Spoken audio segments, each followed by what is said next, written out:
मैं राघव जी से एक सवाल पूछना चाहूंगा कि अगर आपने खुद बीजेपी को एक अनपढ़ गुंडों की पार्टी कहा है तो आप बीजेपी क्यों ज्वाइन कर रहे हो? आप तो पढ़े लिखे हो ना। राघव चड्ढा को आम आदमी पार्टी पसंद नहीं थी तो वो पहले ही पार्टी बदल सकते थे।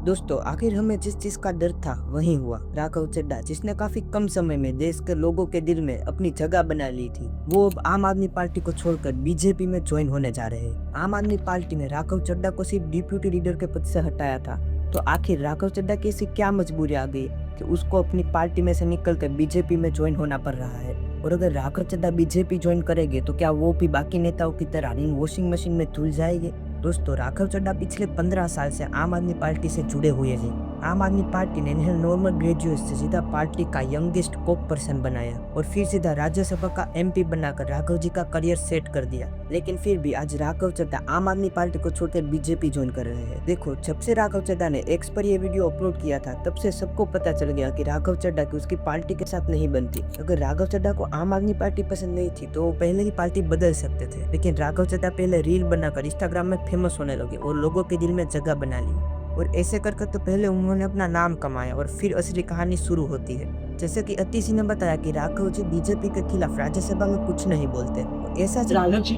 आप बीजेपी से इतना डरते क्यों? आप बीजेपी से सवाल उठाने से डरते क्यों हैं? अतिशी ने नहीं बल्कि पंजाब के सीएम भगवत मान ने भी यही कहा था कि वो बीजेपी के कॉम्प्रोमाइज हो गए हैं। क्या आप मानते हैं कि वो कॉम्प्रोमाइज है? हाँ।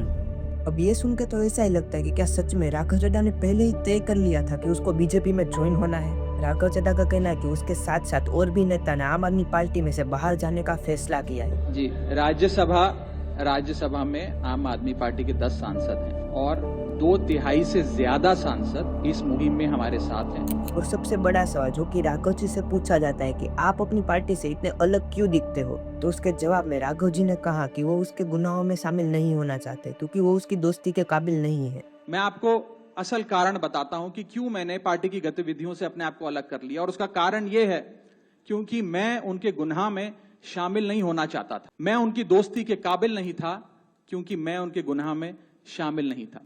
पूरी ऊर्जा और एनर्जी को लेकर पॉजिटिव पॉलिटिक्स करें। पॉजिटिव पॉलिटिक्स, जरा देखो, वो पॉजिटिव पॉलिटिक्स करना चाहते हैं, वो भी बीजेपी के साथ। और मेरा सवाल ये है कि वो बीजेपी में ज्वाइन हो रहे हैं तो किसके खिलाफ बोलेंगे? संजय सिंह, जो कि राज्यसभा के सांसद हैं, उन्होंने अमित शाह और मोदी जी से कहा है कि ये जो घिनौना खेल आपने आम आदमी पार्टी के साथ खेला है, ये भगवत मान की सरकार को जो आपने रोकने का काम किया है, इसकी वजह से आम जनता आपको माफ नहीं करेगी। जब आम आदमी पार्टी ने राघव चड्ढा की जगह पर अशोक मित्तल को डिप्यूटी लीडर बनाया, उसी के घर में ईडी ने छापा मार दिया। अब संजय सिंह का कहना है कि उन्होंने अशोक मित्तल को डराया है। ईडी का छापा पड़ा और तोड़ लिया, इसका मतलब भय दिखा के।